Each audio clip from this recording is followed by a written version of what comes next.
Okay. Alright, podcast has started. Hey. We're on the Why You Hearing This podcast number 25. 25. Now I'm making this podcast because it's been a while. I think a long time since we made the last one. Let me actually check what date we made the last one at. I I think it think was like a month ago. month ago. Let's see. We made our last podcast. Uh, let me. Oh, September. It was published Oh, September 2nd. 2 months ago. Two It's not that bad. 12 months ago, a while back. Any, Not that bad. Anyways, it's been a while. Also, I figured there's some stuff I want to talk about, but I always miss the chance, because I get lazy or I get distracted. hmm I don't get the chance to talk about. So we're just gonna talk about some random stuff, mostly cartoons, some gaming. Cartoons. Yep. Alright. And I have Dom with me today, Hey. as per usual. Yeah. I think you've only missed like one podcast. Yeah. Oh, I think actually. Oh, you missed. I think you missed the. I did a mini podcast with Alex talking about the Cartoon Network pilot.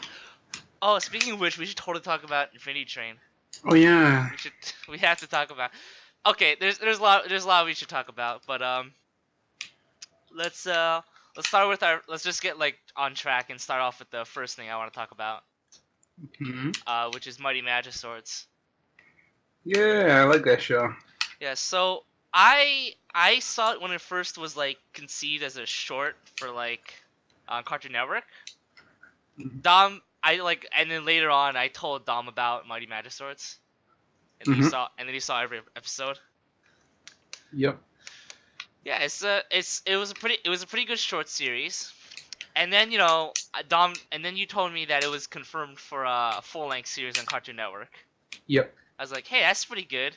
They should change a few things. They didn't.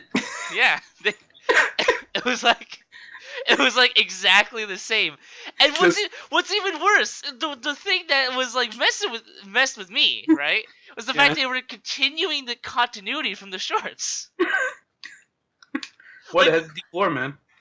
like what? Okay, I don't watch the Cartoon Network channel, so I don't know how often they put Cartoon Network shorts like up. I can't Uh, imagine it's a lot. well, actually, I can see it because it's not like in Canadian programming where everything is in half an hour blocks. More often than not, it's 10-minute blocks.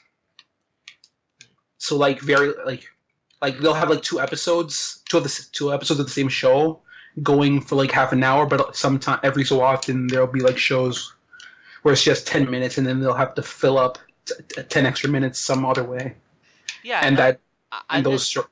I just can't imagine.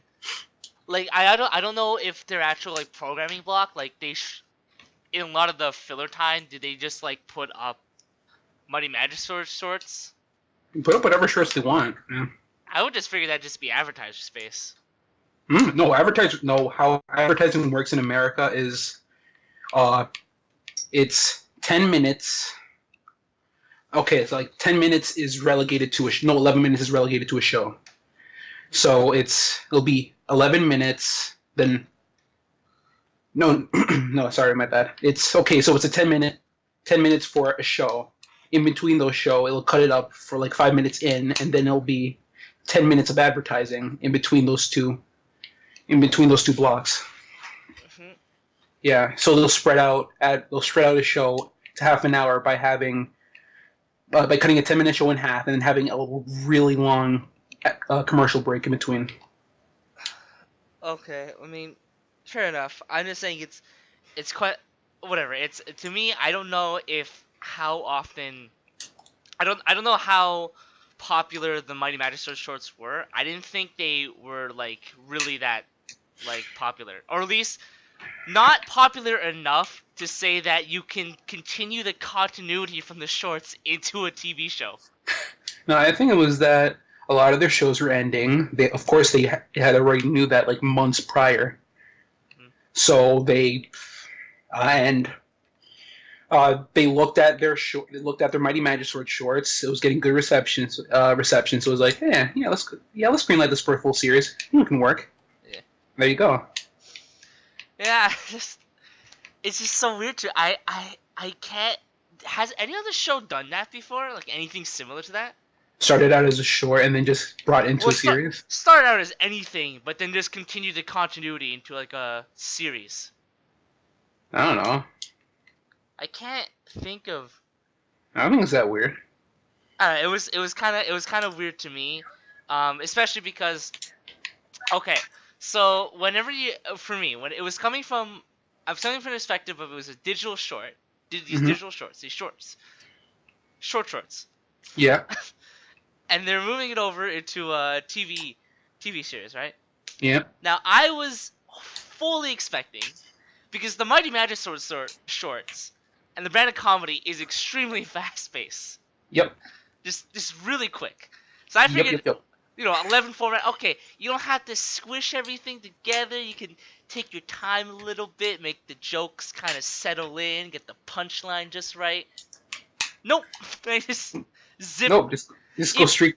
Even the first episode. The first episode was, I think, probably the strangest one to me, because it just felt like just a series of shorts, like pushed together.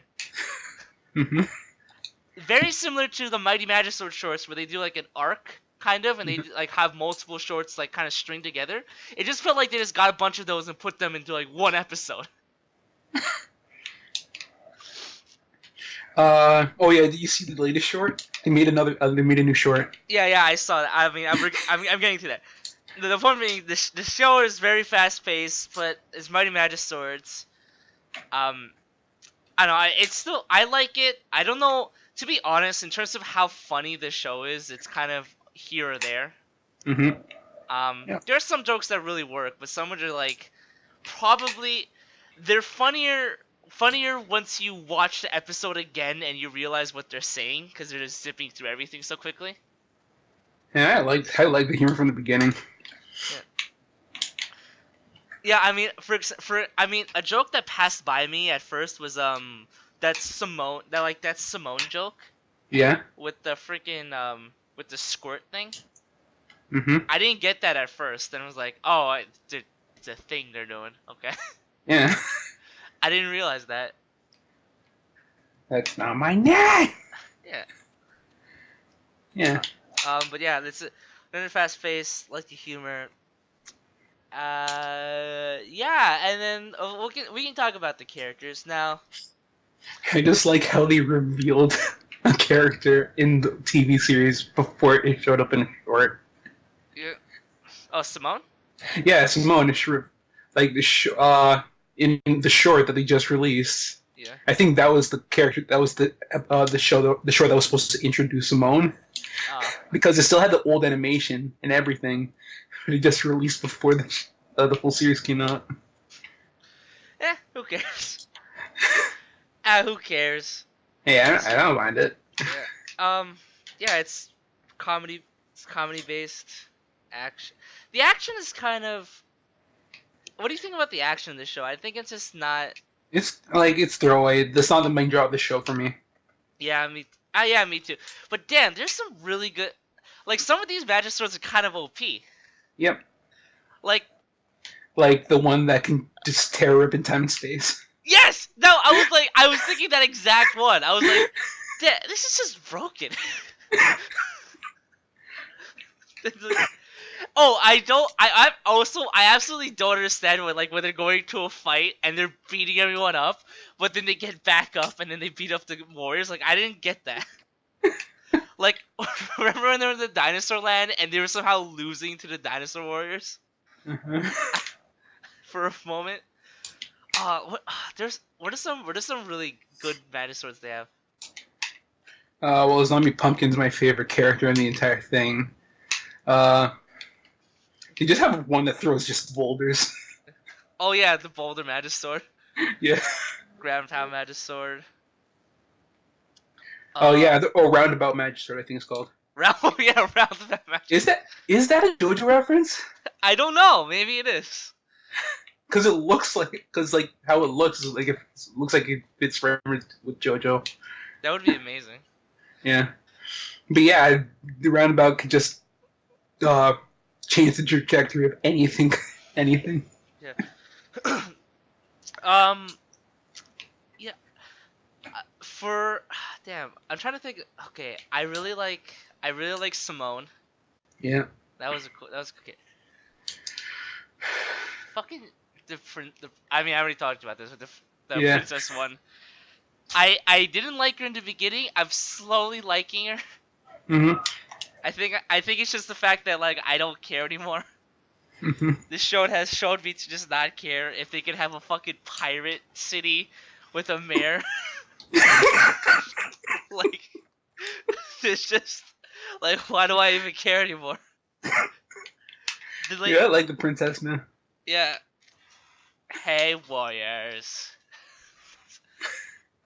Oh god. I, yeah, and they don't really make it.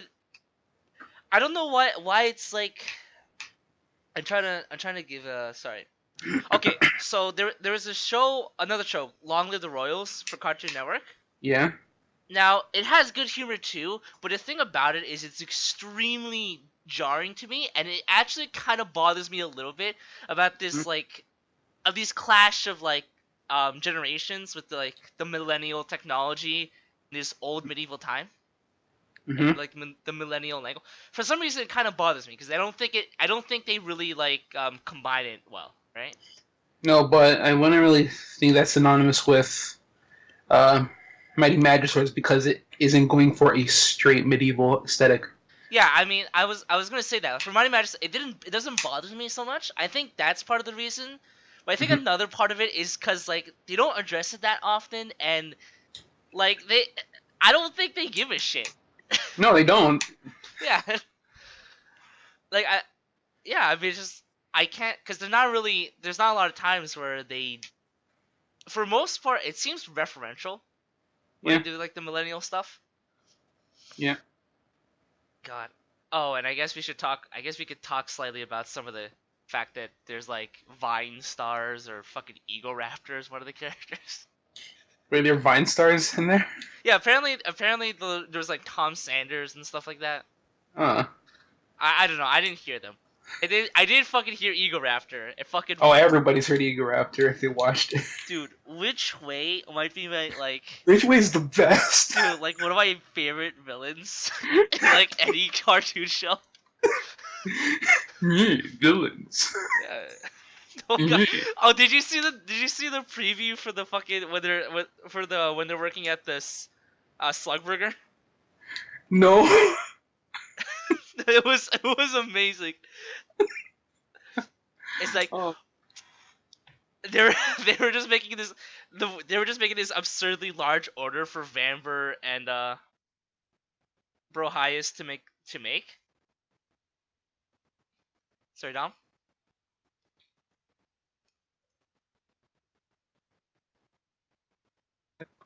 Okay, sorry. Okay, so they're just making this absurdly long sandwich for Vanber and Brohias to make, right? You're breaking up slightly. There we go. Okay. Anyways, making this sandwich order, and there was God, this there was a pretty good scenes like when she was just like, we must have toasted buns. Hot sauce, barbecue, syrup. It's like, syrup? I mean, I was okay with the broccoli, but the...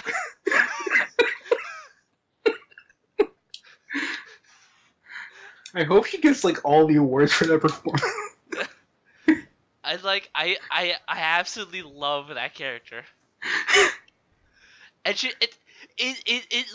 okay, because I thought she was gonna... Her design kind of seemed kind of Mm-hmm. I don't know what the best way. I was thinking it'd be more static, Oh, Yeah. but no, they just go all over the place. Yeah, and I thought she was gonna It was play. the lips, right? Yeah, I thought she was gonna play more of like a femme fatale against like because Vanver doesn't like wearing pants. Let me just I don't know. I don't know if people know about that because I don't know how many people watch the show and watched shows before, but she doesn't like pants. Yeah. She doesn't like what? No, they mentioned it again in some episodes. Yeah. I thought there were gonna be some snooty group that was gonna be like, oh, it's the Warriors. I mean, they do that, but not exactly what I was imagining. Ah, the Warriors keep stealing our business. The Warriors for hire. Warrior Pride keep stealing our business. Oh god. Oh, okay. I guess we should talk about. Okay, we were talking a lot about Money Magistrates, but there was. Okay. Just for future reference, for people who are watching the show. All right. I cannot stress this enough. All right. I want people to know this. Okay. If people didn't pick it up beforehand, Mm-hmm. Vanver and Bryce are brother and sister. They are blood related, in fact. So stop it with incest. I mean, at this point, it has to be like they had a scene with the father. Yeah. I mean, like at this point, if you just don't know, I don't know what to tell you, man. Stop drawing the incest. I think it's the hair color and stuff. Like, how are they brother and sister if they have different hair color? And what? She's clearly British. They're obviously not related. Yeah. Oh, have we had a episode with no highest? Yeah. Yes, we have. Have we? Okay. In the talent show. Oh yes. All right. Oh, yeah. The mysterious lady one was her. The mysterious lady was awesome. She again. It's like I don't understand. Like they do tropey characters and somewhat tropey designs, but they subvert them. Yeah. So it's just really enjoyable when you get like a really like, oh my god, Gruff. Gruff is also one of my favorite characters, and Yeah. I'm just remembering great moments like the new episode with the song as well. Yeah. What was it? I am I'm Gruff. And I like to do things. I have a tail. I fly on wings. Oh god. Yeah, Money Magistrate. It's a great show. It's really funny. Some cool designs and stuff. Yeah. I'm surprised. Like Tumblr isn't all over that. I totally thought it was going to be something really different. I thought it was going to be designed around like like those 80s toy lines where they had like cartoons made to sell those toys. And that was going to be something like that where they're going to sell the swords.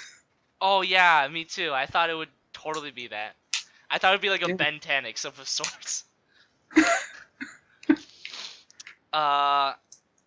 Speaking of other shows, let's transition into Star versus Forces of Evil. Season 2. And man, oh man, are there some shit going down? Yeah, man. This is by far one of the like best like series I've ever seen from like Disney. Really? Yeah.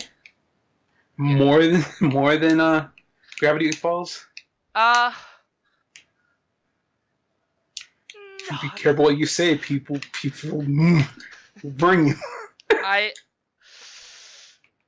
Okay, I really love Gravity Falls, but I think season 2 is like really winning me over. Yeah. There are some like really good there's some really good episodes. Like, okay, I mean, one episode that really sticks into my mind is the fucking Sailor Moon one. That one is I don't know, it just kind of feels like a big fat joke on Sailor Moon. That was a good episode. Oh, Okay, there was the friggin' the wand episode when they were talking about the episode about where the creatures are inside the wand. Yeah.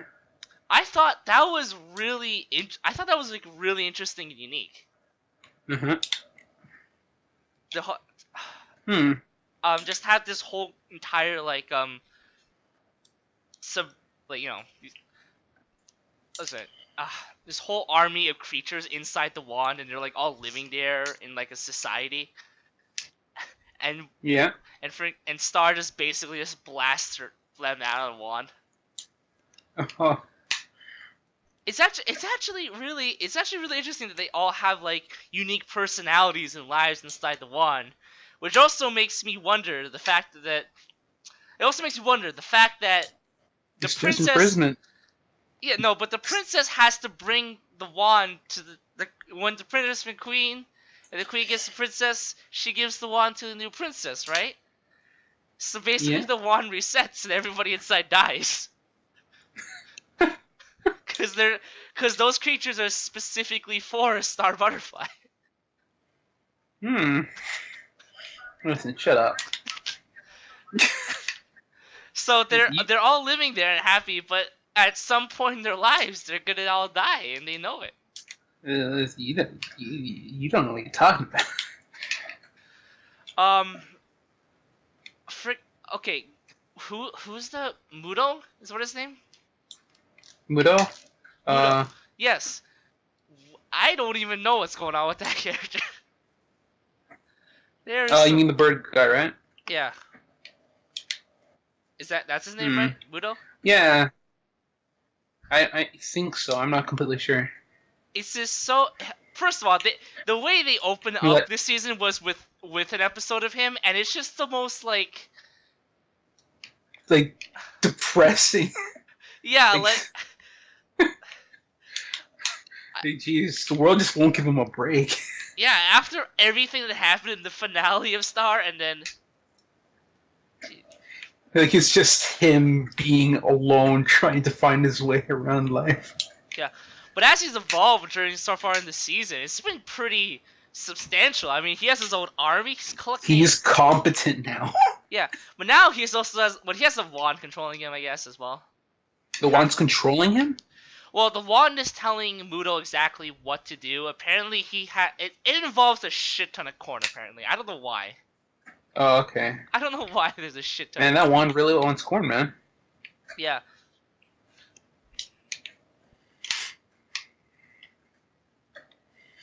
Well, yeah, Star Butterfly is pretty good. Yeah, it was it was a good. It's pretty good right now. I'm trying to think of anything else plot related that Oh, the new episode of Star was actually pretty interesting with the whole her diving into her own memories. Oh. Yeah, and I like. Oh yeah, there's also. I liked how they explained it on that, like, because she's diving in her own memories. If she stays too long, new memories are going to be created inside her own memories, and it's just going to be an infinite loop. So what would that look like?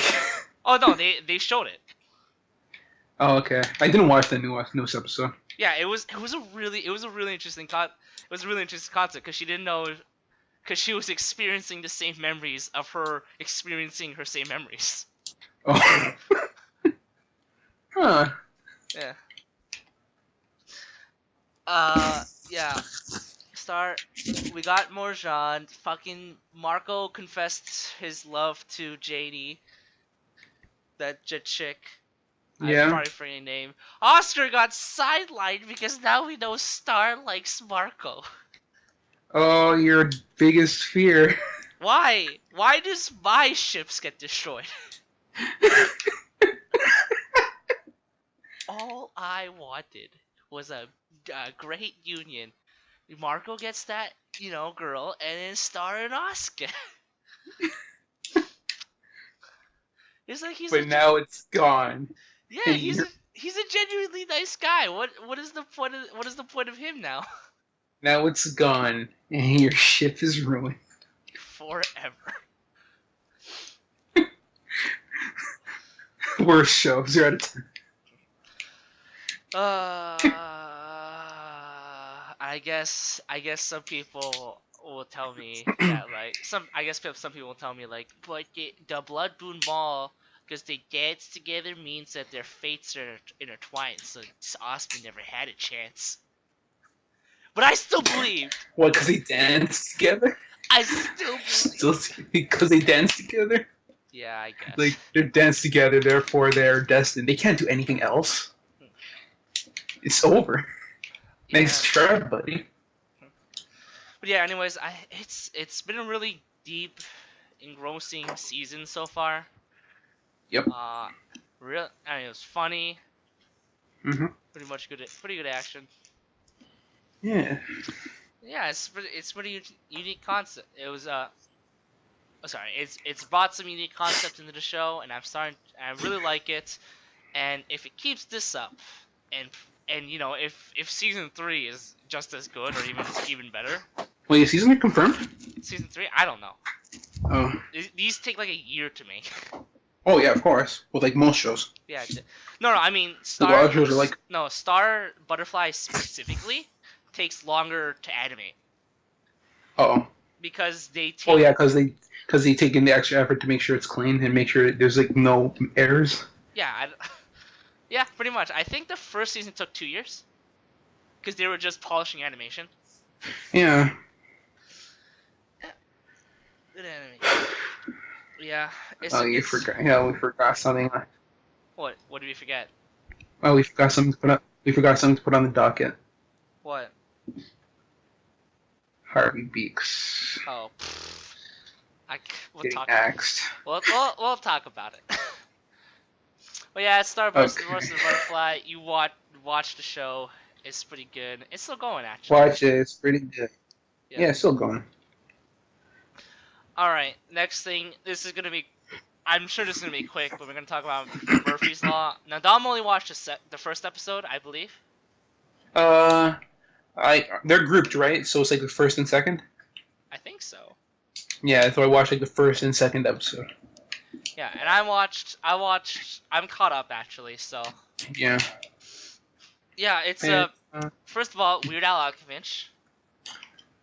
It's my world and you're all living in it. Yeah, Weird Al Yankovic, voice actor. It's pretty good. Yep. This is pretty good. Mm-hmm. Let's see. It throws me off to see somebody who's in elementary school, right? Or high school, right? Mm-hmm. Just sound like an adult. Just sound like Al. I mean, Al. Yeah, it might be, but for me, it's sort of like Al already has sort of like a wacky, crazy kind of voice. Yeah, I'm not saying he doesn't have a wacky voice, but he doesn't have an adolescent voice. Ah, I see. Yeah. So it kind of throws me off to see a teenager sounding like Al. Yeah, so watch the show, and I don't know, first off, it's made by the same people who made Phineas and Ferb, and the main problem with Phineas and Ferb was the fact that it was always formulaic. It was still a good show. It's just some people were turned off by the fact that you could probably sum up the plot in every single episode. Yeah. Right? Even if they subvert it slightly. Phineas and Ferb are bored. Doofenshmirtz is up to something. Yeah. Perry goes off as Phineas and Ferb think of something to do. I'm telling Mother. What's this? Candace? Candace. Yeah, Candace tries to tattle on Phineas and Ferb, but Doofenshmirtz's plan gets to the point where everybody's noticing it, and then which disguises Phineas and Ferb's whatever Phineas and Ferb is doing, and then it ends with Phineas and Ferb succeeding in what they were doing, and Perry stalking Doofenshmirtz. Yep. Yeah. That's pretty. And then like Doofenshmirtz's plan fails, which somehow also makes Phineas's whatever disappear, and then Candace comes back, and his mom is just like, "Oh, nothing, normal little boys." You're model children. Yeah. Oh, thanks, Ma. God.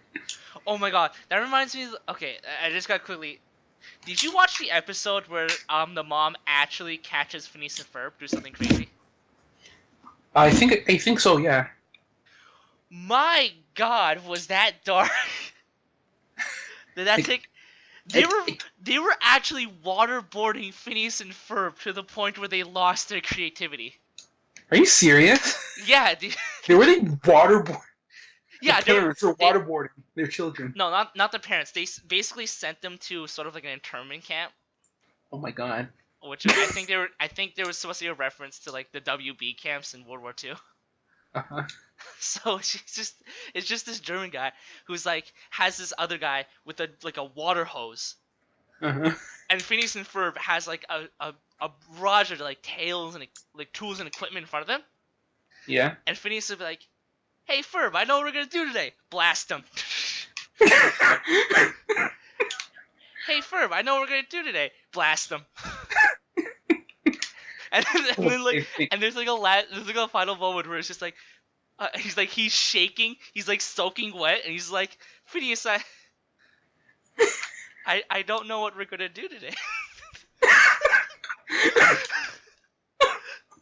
Oh my God! And then Candace like tries to rescue her brothers, Mm-hmm. and they're like fucking brainwashed.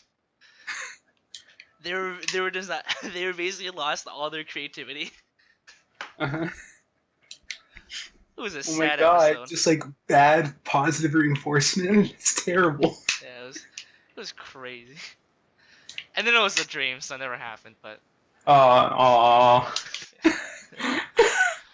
I saw. Cop out. Anyways, Milo Murphy's Law basically sums up bad stuff happens to this one guy. Except this one guy nothing bad really happens to him. Just around people. Everybody else, which isn't Murphy's Law at all. Yeah,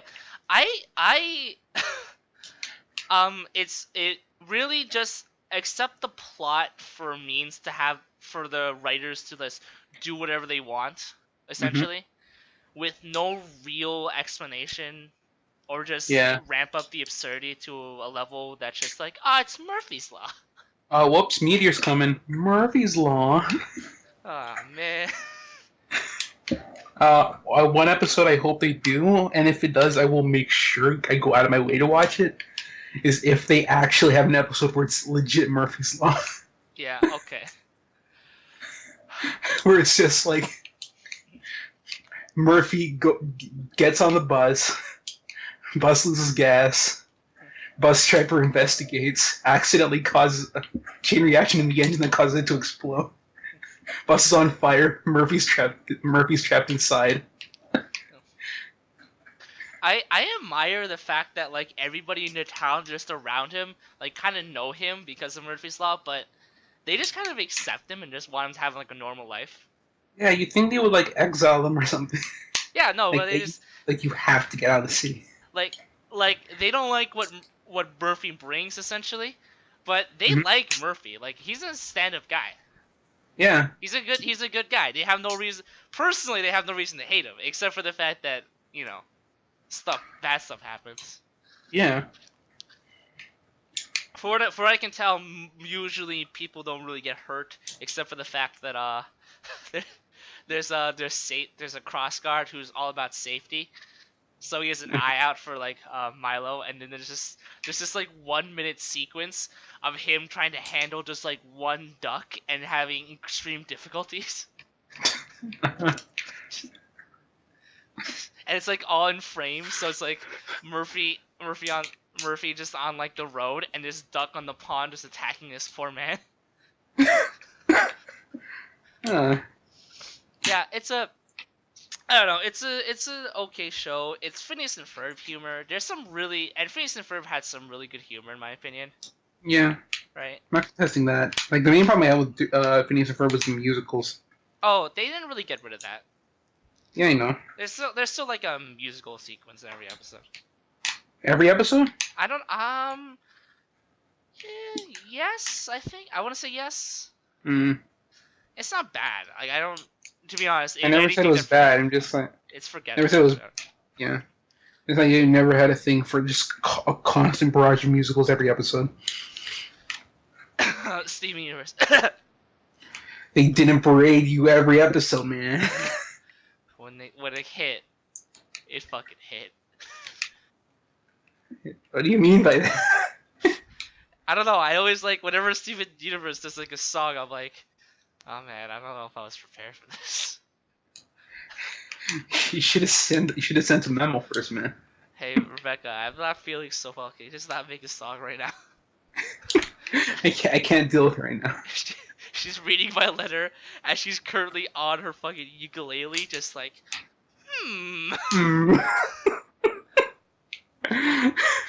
It's like, Rebecca, you're just not writing the show anymore. You're just making songs. But look, I have a script. And just like, it's just a bunch of titles. It's just lyrics. It's just a bunch of lyrics. Just a bunch of lyrics. It's like, oh, Rebecca, why? I like the songs anyways. Mm-hmm. I like the songs. Next thing we gotta talk about, Rubies. Rubies. Aww. Ruby. Some stupid poopy Ruby. All right, so for the most, we're gonna talk about Rooster Teeth's Ruby series on the internet, and what's it? We aren't really gonna try and focus on 1 through 3 because there's too much to talk about. Probably have its own thing. I have a thing coming up, hopefully, in the works, about Ruby, which will express more about my opinion. But for the most part, we're just gonna talk about Volume 4. And we've only really watched the first 3 episodes of Volume 4. I know the 4th one's out on the website, technically, I think. So yeah, I mean, it's Ruby. You want to go through our opinions on Ruby? Oh, opinions. Okay. Okay, yeah, you go first. Okay, it's okay. I like the fact that they got out of the school setting. That's pretty good. That was a disappointment in the first 3, I think, was the school setting to me. Yeah. They did another time skip, and I don't know. It feels like they kind of removed some point of character development. I mean, I don't know how big the time skip is, but the fact is that they graduated, so I mean, something happened. But we basically know I guess we basically knew what happened.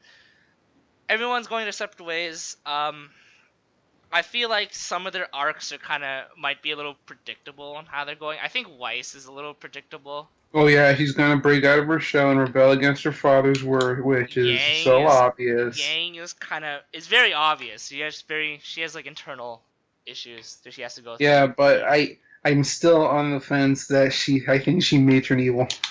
See, yeah, I have a disagreement because I think that scene represents that she's just fucking terrified.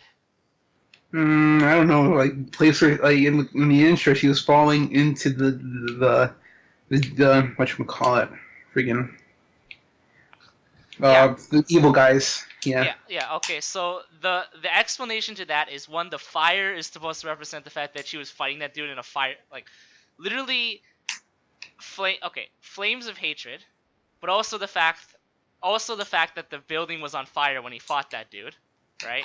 And that was the only thing she really saw the dude, right? Because if you remembered, she ran in, the dude saw him, and then it immediately cuts Yang's like arm off, right?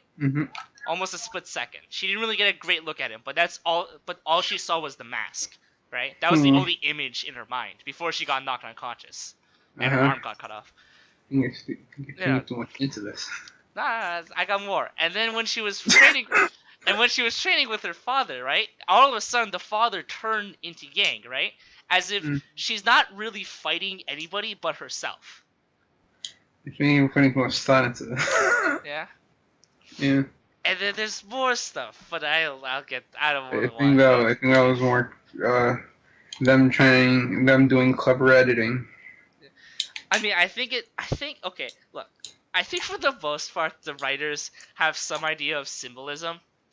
So any point where they try and interject symbolism, it's a little obvious, but for the most part, like, it's kind of, you get it, right? It makes sense for the whole fight scene to be like, oh, now it's Yang versus Yang, because who is she gonna fight? Herself. it's an internal struggle, right? It's something that she can't really fist fight out of.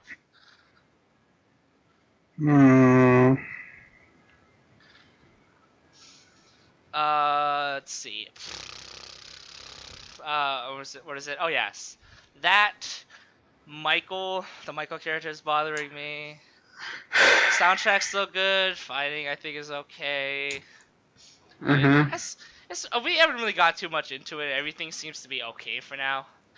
There's the thing that bothers me the absolute most. This is such a horrible scene. I don't get it.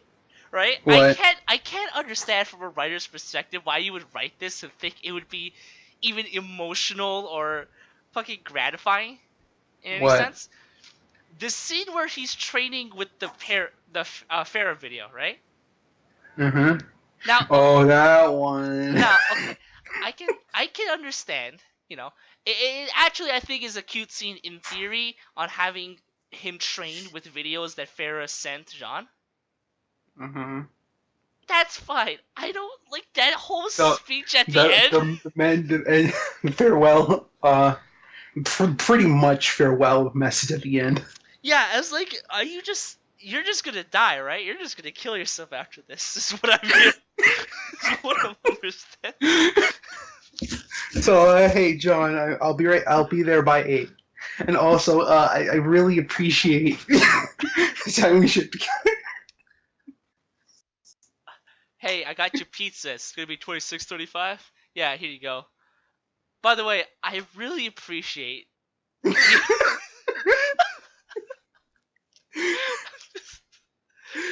I really appreciate you being here and you being just for me to be a part of your life and your experience for this pizza delivery has really just had it. You don't even understand. I just want to say thank you from the bottom of my heart. Just thank you so much. It's like, oh what? No fucking tip, you scuff. Yeah, it's just completely out of place. Yes. So, I don't know. Ways that could have been done better. I mean, you didn't really need that speech. You just have to really make it simple and just be like he's training with videos that Farrah. You didn't need. Yeah, it didn't need to have this whole speech about like, I miss you, bye.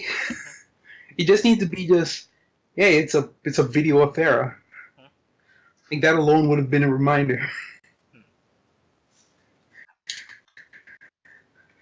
I mean that's the best visually. But yeah, your opinions, your thoughts.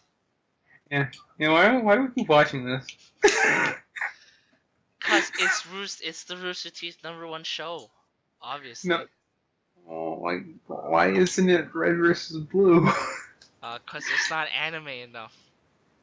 It's better produced. Not anime enough. Better written. It's just a machinima though. Who cares?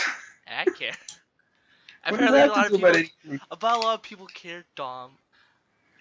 Well, gee, I'm sorry, but I don't really. It's still a better produced show. Actually, I think a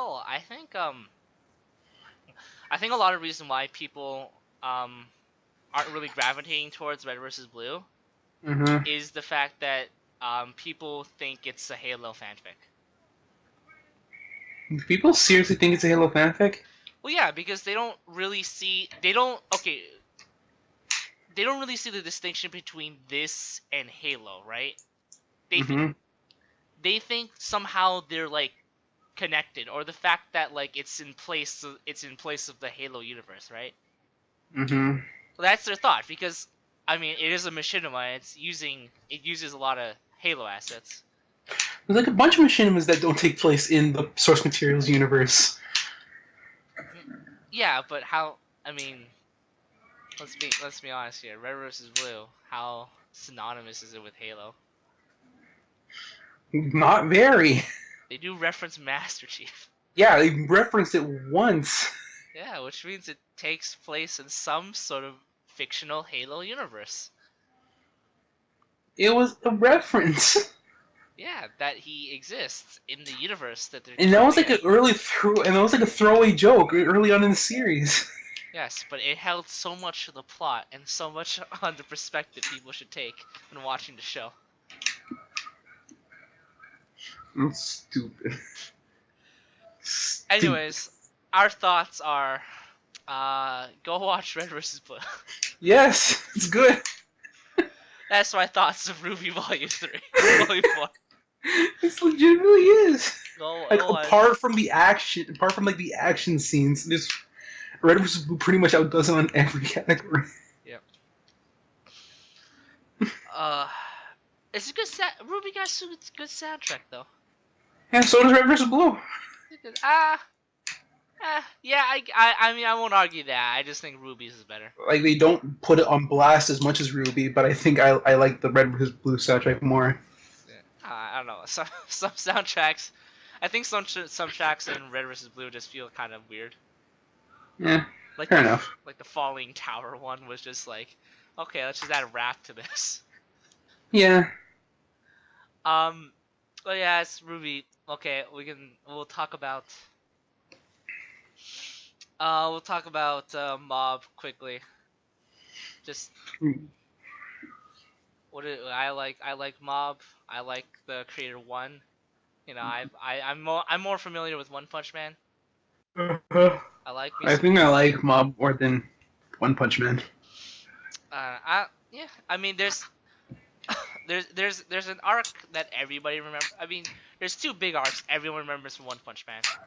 Mm-hmm. One is the Boros arc, which we watched. Yeah. The second one is the Gairu arc. Yeah, which is coming up. Which is coming up. And yeah, Mob's good. I like Mob. Yeah. I like the I like the art style that the Bones crew decided to take.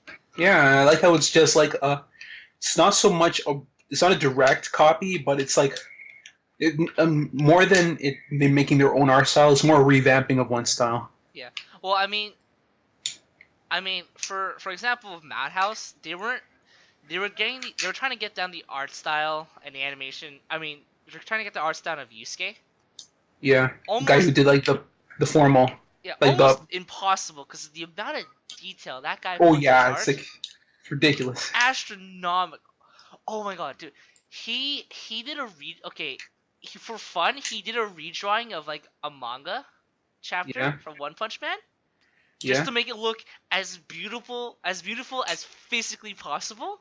Uh-huh. Oh my god, the level of detail on that! I was like, holy crap! Why would you spend so much time on this? This doesn't seem viable. Yeah. But yeah, but there was really no way they could really, unless they redid the animation style, there really wasn't any way Bones could have adapted one Mob Psycho. Yeah. They did make it cleaner. They did make it more pretty. But on the upside, the final episode, they did get one to storyboard an episode. Half an episode. That was pretty good. Oh, which half did they do? The first half? The final half of episode 12, the final episode. So the actual fight? No, when they were going up in the mountains to like collect. You're talking about Mob, my bad. Yeah, Mob. Yeah. Oh yeah, I love that part. Yeah, I was really happy to hear that one was the storyboard artist. Yeah. Yeah. It was really good. I mean, it was a nice scene. I think people would be confused if they didn't know that little fact. Like, why did the animation just get bad? Yeah. When you see what I mean, when like Mob, I think one is kind of doing it somewhat intentionally, but the fact is he doesn't really draw characters that well. Yeah, he mainly focuses on environments. Yep. Yeah. And yeah, that's pretty much. Well, I don't really want to spoil anything. Just go watch it yourselves. It's fun. If you like One Punch Man, you'll love Mob. Reagan is the best. Yes. All right, let's quickly talk about Steven and the shorts. It's meant to just make the fanboys and girls squeak. Guys, they're funny shorts. I Yeah. wouldn't really call one of them funny. It's just fan service. It's them doing karaoke. Remember? Oh yeah. It's just them doing karaoke. Hooray! Yeah, I see your shorts. I mean, you probably already watched them. They're pretty old now. Oh yeah, and also one is whatchamacallit, Steven doing that touching song about him having to deal with his inner demons. Huzzah! Yeah. I mean, I think everyone remembers the Lapis one where she takes out a fucking bat. I will free you from this technological prison. I just, I just like that she just, for me, that was the sign that she just adopted the Bob personality. Once she learned how to use the bat, she just wanted to use it again. She can't help it. Yeah. Goes into outer space, could control the massive world amount of water, body of water, takes out a bat. It's a bat. Yeah, the new episode coming soon. We only saw one preview, but everyone in the Lapidoc community got crazy. People need to calm down, Lapidot. Whoa, they have a son or daughter, probably daughter. It looks like a girl. No, man, it's a pants. It's. No, I won't make fun of. I won't make fun of that. But yeah, but I don't know. It's a cute little thing. It's you telling me it's 30 minutes makes me feel like there's some sort of plot related thing. Maybe. Yeah. Steven versus the mugger.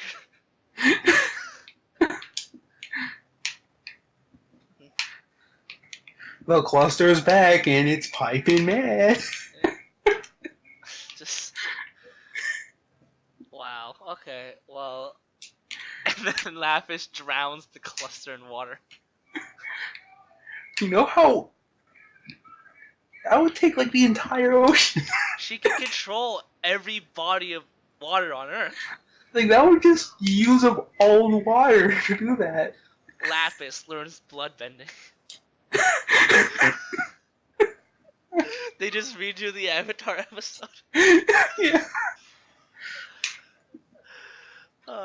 Yeah. Yeah. I'm excited for the new. What is coming out of hiatus? I don't know. Oh, I think it's. For all we know, it's December. going to go back into hiatus before it's It's December 13th. Oh, it's when it's coming back. Yeah. Like full time, because Gem Harvest is coming this month. This month? Oh. Yeah.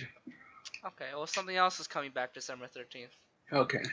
It's something December 13th. Okay. Yeah, I'm excited for a new Steven. This is good. Steven. All right, and then we'll talk about depressing news. But why does this have to happen? Why is Infinity Cars so popular? Infinity Car. Infinity Car. I was thinking of Infinity. Like, wait a minute, it's Infinity Train. Anyways, why is this so popular? Because it's the mysterious news show. Everybody wants the mysterious news show, man. It's as dumb as if they canceled Harvey. That's our segue, folks. Let's talk about That's Harvey. our segue. Clap, clap, clap. Slap, slap, slap. Harvey Mix has been canceled. It's pretty sad. It seems it even came as a shock to the actual creator.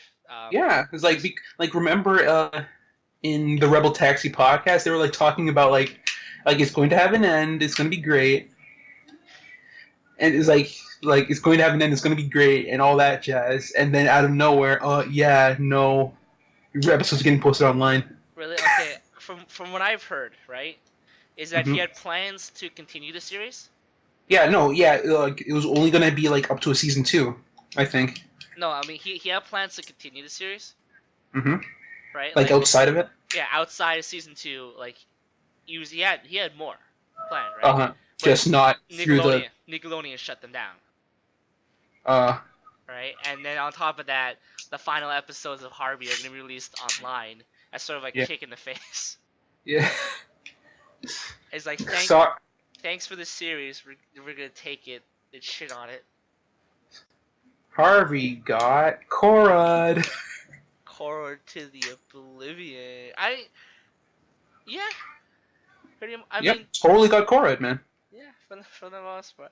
I mean, Korra, I can kind of more understand because there was more controversy and more people like bitching about it. Hmm. But I don't understand why Harvey's getting this treatment. It's just like, okay, one, I don't even think like the Harvey community is toxic enough to be like Yeah, anywhere as bad as the Avatar community. yeah, anything like Avatar, like pretty much any other show. So I Like, thought it was just a nice Harvey little is just show. so feel good. It was just a nice little show. I'm just like, Yeah. why are you treating it? It's like having a baby and then just spurting, just taking out your cigarette on its forehead. Why would you do that? It's like you took grandma to the backyard with with a Oh, no. 60K shotgun. No. Oh. So, like, what's going on? Anyways, Listen, guys, I think it's imperative that you watch Harvey Beaks now more than ever. It's a good show. because it is a good show, really good show. Yeah, Really feel good. it's very funny. Like, yeah, like probably my favorite slice of life show out of any slice of life show.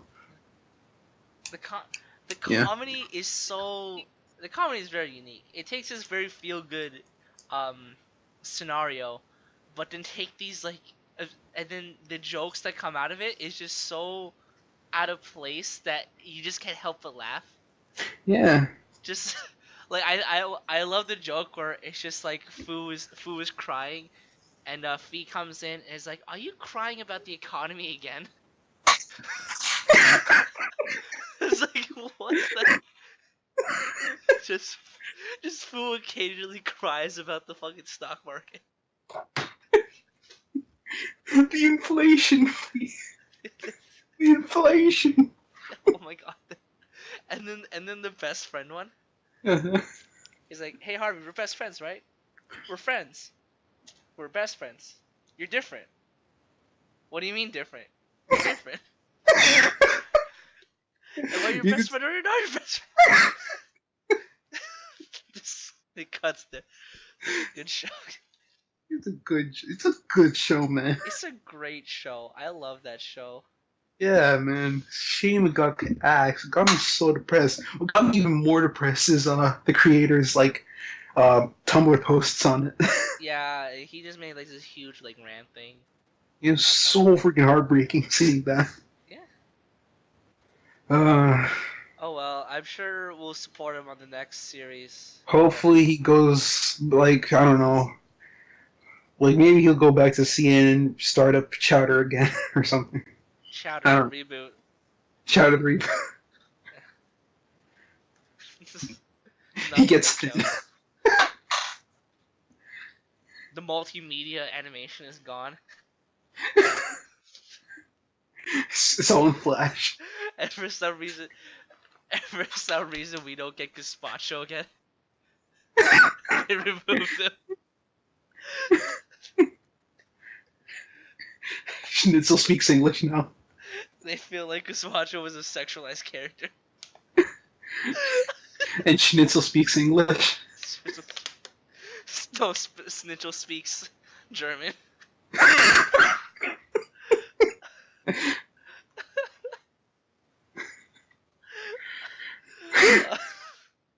Yeah, that's a thing that could happen.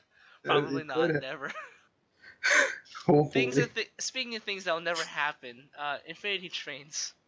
It'll happen. Well, I don't know if it'll happen, but it has a good chance of happening. Like the fan outcry has been too much. Like they can't drop that, man. I don't know. I feel like there's a lot of fan outcry. I feel like the Plaza and other things. Liquid Plastics is already being a thing, man. What about the what to say? I'm trying to think of the show. I know the show what it looks like characters that talk in it, but I can't know the name. Is it that Mexican one? Not that Mexican one. Huh? Not that makes the roller skate chick. Roller skate. Roller skate. 12 again? 12 again. That one. 12 forever. 12 forever. That one. That one. I feel like there was an Mm, outcry for that, but that didn't happen. not as much as Infinity Train, man. Yeah, I mean Infinity that's Train was nuts. all right. Like Infinity Train is like, if CN doesn't at least acknowledge the amount of outcry for it, like something's wrong because people won't shut up about Infinity Train. All right, guys. So my thoughts of Infinity Train is a good short. It was a good thing. All right. Mm-hmm. Okay. Here's the thing, right? Nothing. There's nothing I can say. There's nothing really I could say that is fundamentally bad about the short, or to say that it's even bad in any respect, right? I think what it was setting out to do, it did pretty well, Mm-hmm. right? And I think it is a pretty good short, right? And it has potential to be good either. I can't deny that, right? Yep. The thing Mm-hmm. about it is, I'm just not. I don't know if I'm in the mood for an Infinity Train show, or whatever it's presenting, right? I feel like the tone of it is just completely Adventure Time, and I don't know if I want another Adventure Time after Adventure Time.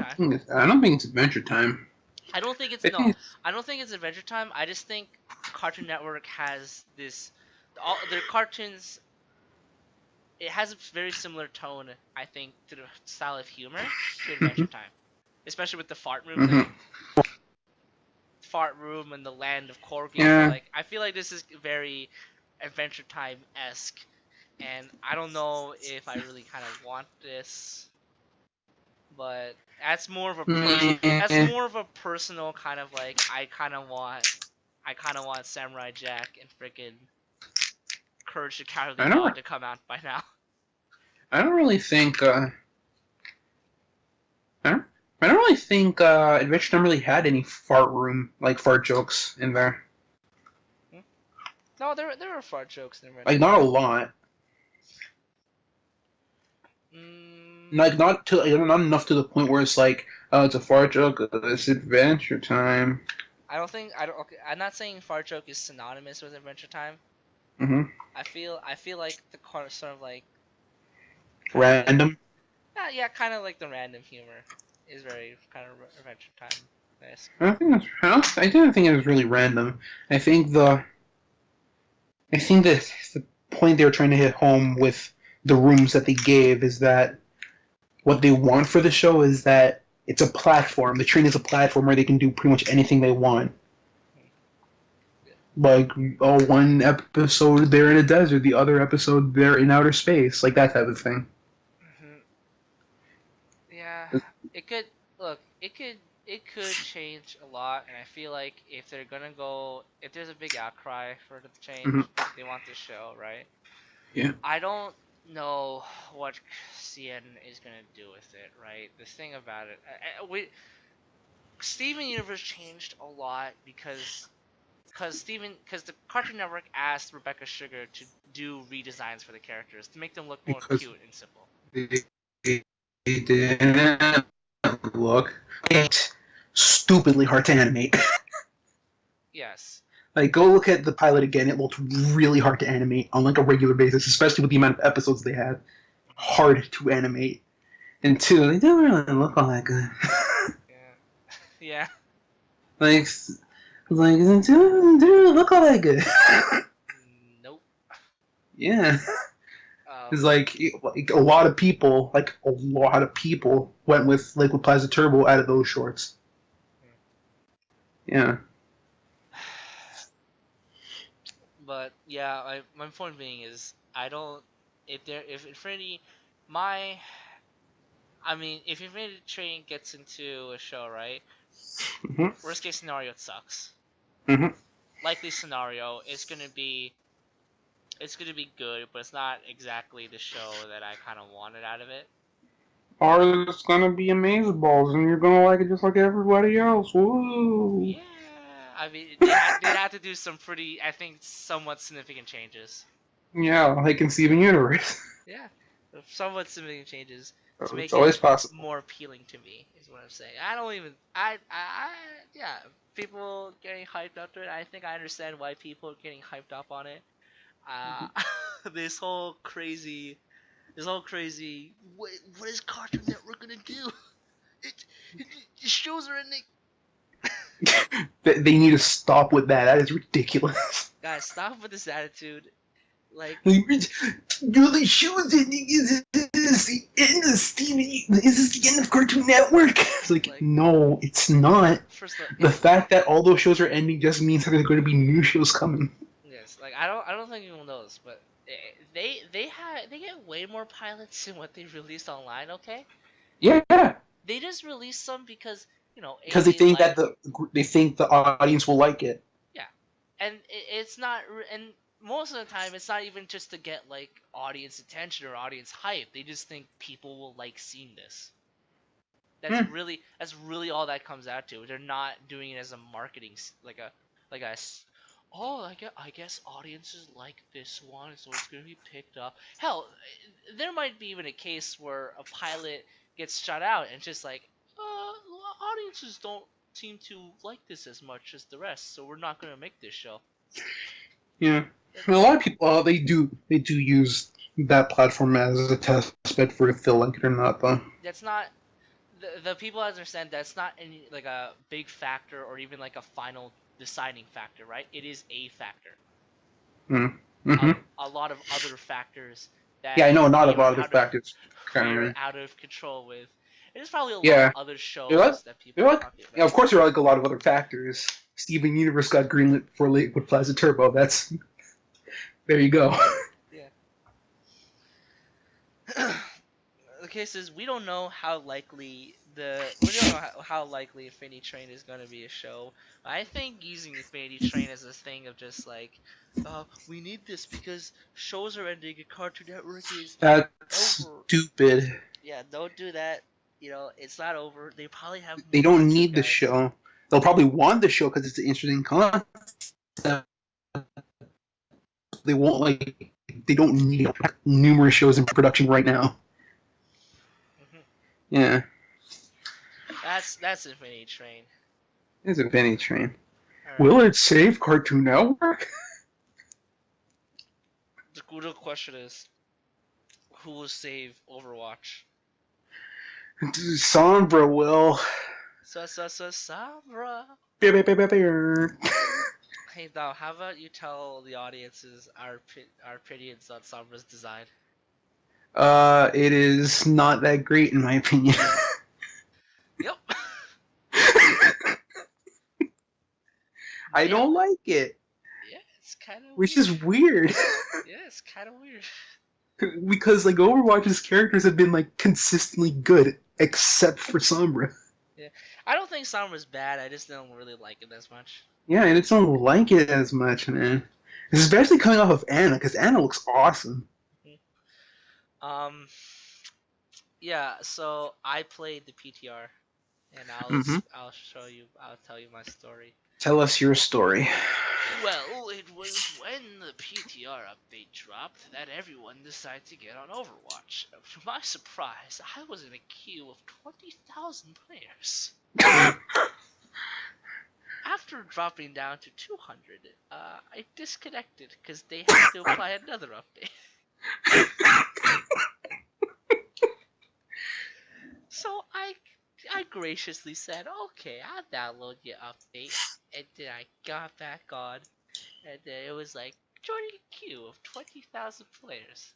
I turned off my computer and went to bed. I did not play Sombra that day. I woke up, went to school, came back, and said, hey, you know what, I'm a little stressed right now. Let's just play some Overwatch. So I go into game, and I was like, okay, I guess they changed everything. That's whatever. I'll just play quick play. A bunch of different modes. I didn't understand it all. I didn't want to understand it all. I just want to play some quick play. Go into quick play, and I realized they changed it so that you could only have one type of the same hero. Mm-hmm. So someone had Sombra. And I was like, oh, great, I guess I can't play Sombra. And then I found a mode where it's basically quick play, except you can pick multiple of the same hero. 12 Sombras. Oh, cool. 12 Sombras. So I was like, 12 Sombras. I don't know if this character is good or bad. I'm just gonna go play something else.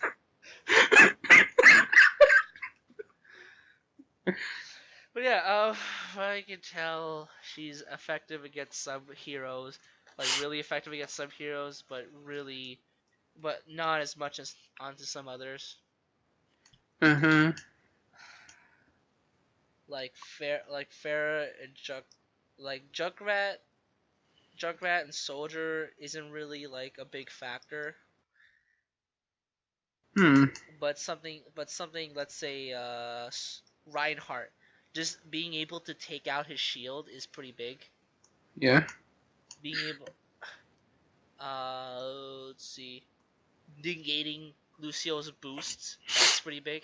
That's pretty good. Yeah, just stop all alts. Mhm.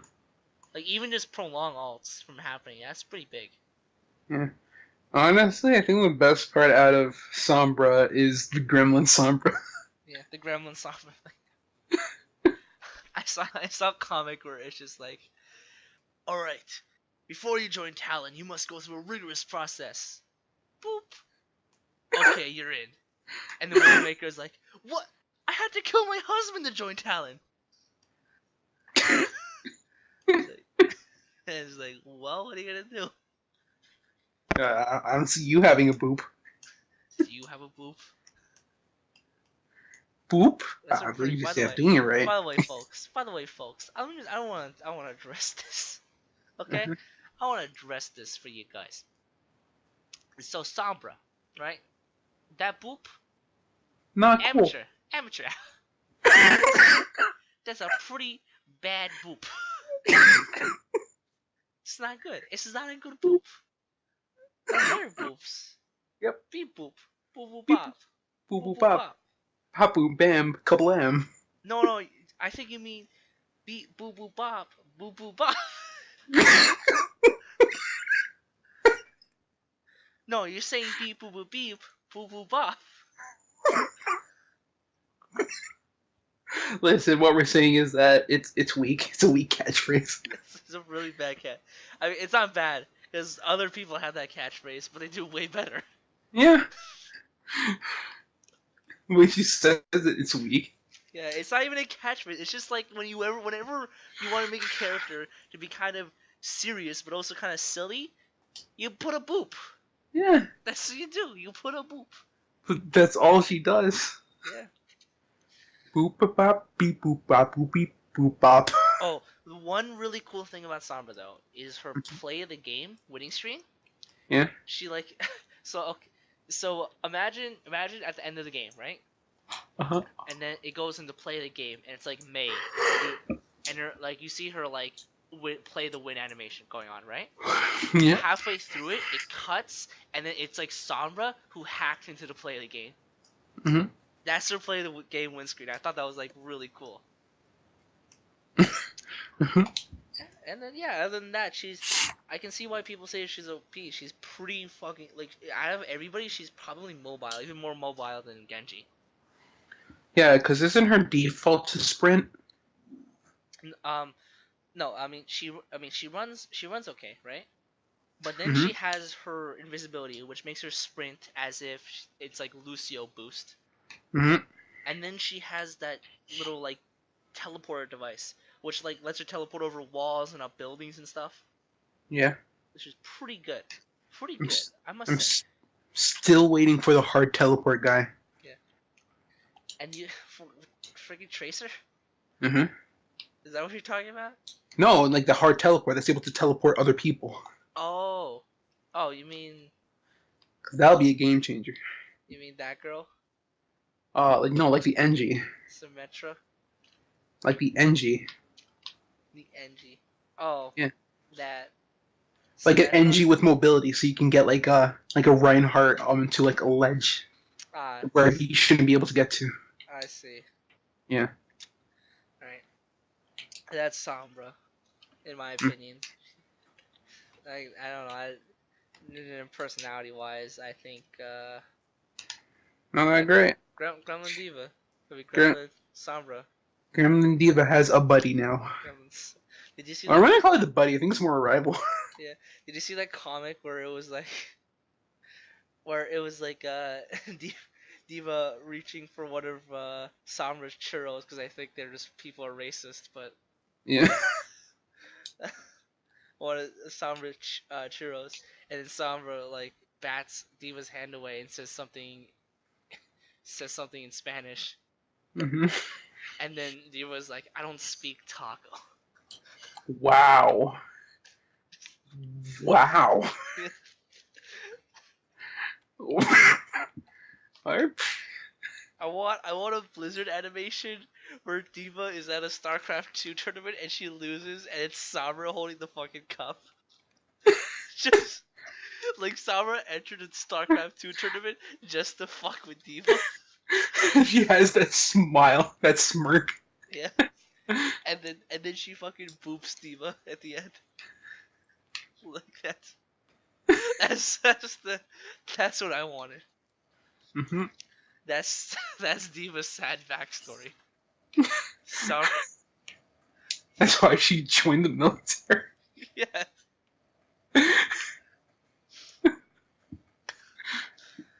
Speaking of a trailer, for Samra got her own trailer before anyone Hmm. else, Yeah. which kind of Yeah, I don't like it. yeah. God, I'm still waiting for the Diva trailer. I want to know how they explain that in a non-retarded way.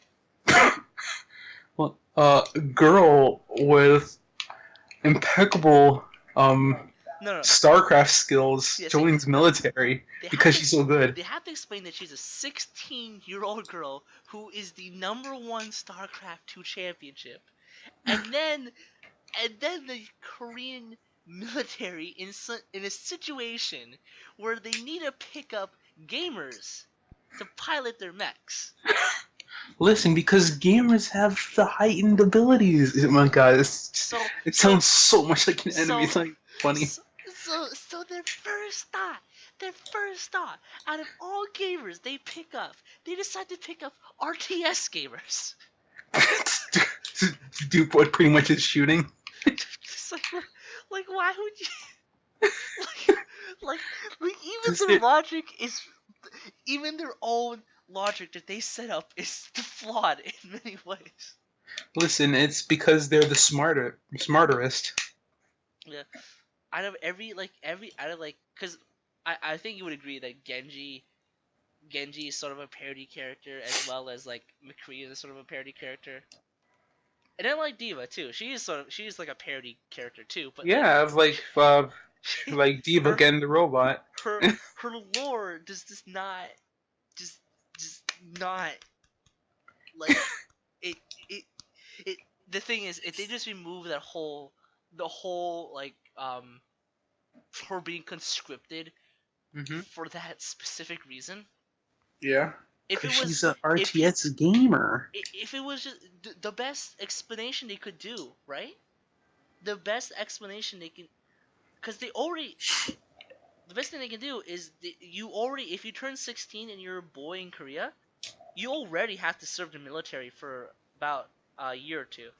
Hmm. That's a law. You have to serve the military? Yeah, if you're in Korea and you turn 16, you have to serve 1 year military. Wow. Which is Yeah. why my parents moved the hell out of there before I was born. Like, haha, no. Yeah. Yeah, you have to serve 1 year military. So just say that's like Korea. Like there are other explanations they Mhm. can give, but yeah, that's kind of weird. Anyways, talking a lot about Diva. We can talk about Dishonored. Debugs. Diva has dishonored Korea as much as the game dishonored my taste. How is it Dishonored you taste? You don't like it? I think it's great. I think it's just dishonorable. Dishonorable. I play Dishonored. I don't know. There's some issues with it. Some of the guard It has some AIs, issues. some of the guard AIs are kind of buggy. Yeah. I remember this one really annoying glitch was that every time I loaded my game Mm-hmm. any guard near me would just be like aggro towards me. Like I wouldn't even be sneaking around or anything. Like it was really frustrating. It made me like, okay, I gotta restart this whole mission all over again because the guards are gonna fuck me if I load this save. So you don't like it, you stupid. Yeah. So that was a bitch. Story wise, it was pretty predictable. Yeah. Like those guys from day one, I was like, these guys are gonna betray you. Sketchy ass motherfuckers. Because like, who are they? They're nobodies. And like, we want to put Emily back on the throne. Yeah, and you want something out of this. Yeah. You want to do this. The only thing that was kind of making me like somewhat trust these people were the people around them who were actually good. Yeah. Oh my god. Oh, surround yourself in good company and people will believe you're good. I remember that whole like Piero spying into like I think Lydia's bath. For a second, so bad. Yeah, he was, and then I walked in and she was bathing. And I was like, "You want me to join?" And then I jumped into the bath, and then that's when I found out that Dishonored has Mario physics. You can jump on people and do damage. I didn't know. Oh yeah, you can totally do that. I forgot. Yeah. And then today I just watched a Dishonored 2 video of Critical, and all he was doing was jumping on people and pushing them back into the water. Hey everybody, it's me, Critical. Yeah. And Dishonored is really fun. I played through. Yeah. I played through the original like 3 times now. Really good. I can't bring myself to do a lethal playthrough. But I hear it's like lethal playthrough is the funnest because you have so much things to work with. Yes, that was the one disappointing thing. Was like, oh man, I have all these runes, but nothing to spend it on. Because you're going for a non-lethal playthrough. I mean, all you need is teleport. All you need is teleport, time stop. No, I mean, time stop. Time stop at the end. Because for me, what I did was I always teleport. I always use dark vision because I just see it through walls and see enemies. Yeah. Like, and you get to see enemies like vision sight. Like, holy crap, that's so amazing. Yeah. It gets weird into where their vision cone doesn't follow where their heads are facing. It follows its own physics. Huh. So a guy's body would have his head turned. Like he'll be standing, then do a 180, but then the vision cone will like slowly turn, not corresponding with where the head is looking at all. It's like really weird. You'll like see it when you play it. Okay. Yeah. Anyways, but pretty cool. So I just need teleport, dark vision, get to any place really quickly, get cam. Literally just teleport, dark vision, sleeping darts. That's all you need to do non-lethal. I only use time stop at like, alright, I got the thing, now I just gotta return back to Samuel. So I just stop time and run through the entire mansion, just run past guards like they're nothing. Yep, that's what you do. It's like, see ya. It makes you a Time Lord. It's great. Because at that point, I don't care if people spot me. Right? Like, who cares? Yeah. Well, yeah, that's... You just make sure you get... I really want the shadow ability and the rat ability. Gotta play through it again on lethal. I guess I gotta play Dishonored 2 first, and then voice acting's kind of stilted. Oh, they fix it in 2. Don't worry about that. And then they fix it right up in 2. And then I guess we get to play Emily in Dishonored 2. Yeah, Emily, even more like what you're talking about. Though a lot of her abilities you can use for non-lethal as well. Okay. Like Doppelganger, which is pretty much not Doppelganger, Domino, where if you once you link all the characters together, then you once you link all the characters together and do one thing to one of them, all of them take the same effect. So if you link like 5 enemies together, then headshot one of them, of the other 4 will also take a headshot. Oh, spectacular. Yeah. And I didn't really use that because that just looks super easy. Yeah. Let me show you some stories of Dishonored. Mm-hmm. All right. So the first one was I had no money to spend. I mean, I hadn't bought a bunch of money. Mm-hmm. I already bought my sleeping darts. So I'm like, okay, I don't need to increase my grenade capacity or my bullet capacity. This is Mm-hmm. all useless to me. So I'm like, alright, I'll buy this crossbow upgrade, which basically is like an automatic reload Yeah. crossbow. So I'm like, alright, I pick it up. Then I'm like, when I go into critical situations, and then they motherfuckers changed my fucking keyboards, like my hotkeys. Uh-huh. Motherfuckers changed my hotkeys. So I'm like, okay, I'm gonna go teleport. When I switch my sleeping dart, I press the teleport, and then I shoot like 5 of my sleeping darts of my 10. Uh-huh.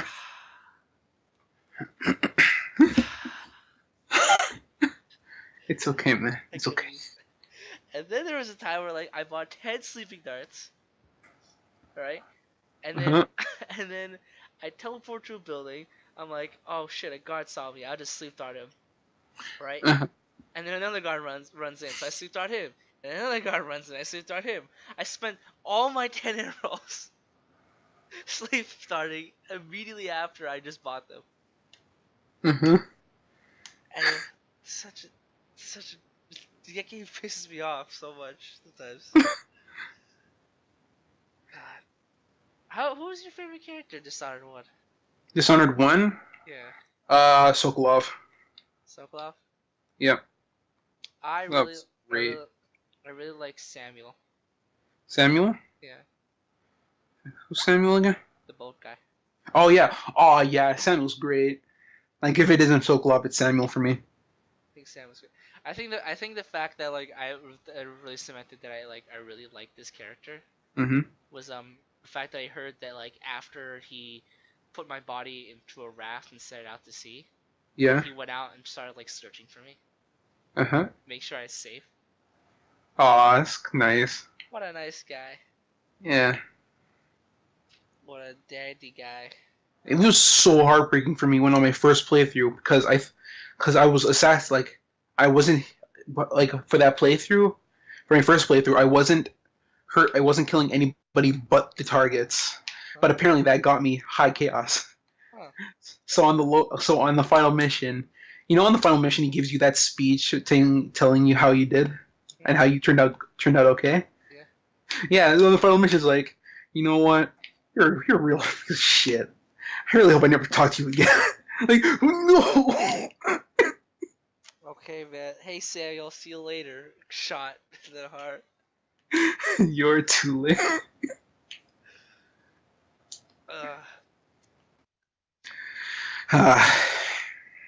Twas fun. Mm-hmm. I can't wait to play. I don't know if I'll play the DLC. I'm pretty sure. Oh, play the DLC. I'm pretty sure it has no story significance in this. It has a ton. It is not even funny. There is a ludicrous amount of story significance. The main antagonist and numerous major plot threads come directly from the DLC. But who really knows? I do, and all the people who play the DLC. Yes, but I don't know any of them. Then play the DLC? I mean, I can't just trust your opinion on this. Oh, come on. I think I should play Dishonored 2 myself and find out. Come on. Alright, no, Dishonored was great. I mean, I don't know if you had pre-ordered Dishonored 2, you would have got Dishonored Game of the Year edition. Yeah. So he has it, so it's just a matter of will he play the DLC. I'm just saying, if you guys think about getting Dishonored, play it. It's okay. It's kind of old, but an old game can still be good. Look at Paper Mario. It's a great game. Mm-hmm. It's Sonic 06. Over time you realize it's a masterpiece. You see the tweets they made for Sonic 06, his 10th anniversary? What did they say? It was just a tweet where it's a shot of what's the princess's name? I don't remember. It's the princess kissing Sonic, and then there's just a shot of Knuckles in the background, and then they put the caption, "Oh no, Oh no. oh no, oh no, don't do it, no." All right. So we talked a bunch. I think We talked about Dishonored. we talked about Dishonored. I think we talked a lot already. Yeah. So I think this is where we're gonna end Okay. this podcast for Mhm. today.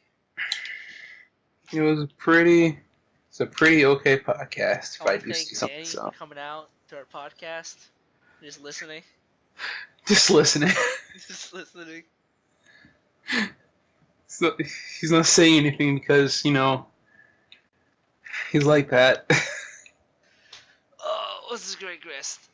Thank you, Dom, for joining us today. Hey, no problem. Also, I hate to say it, but I think you probably are the worst part of this podcast. Oh, okay. You have dishonored me. Oh, I'm sorry. God damn. I apologize. You should. If you, I will send a link for a survey so I'll know what areas to improve on. No, I'm gonna cancel you and then put your final moments on online. Too soon.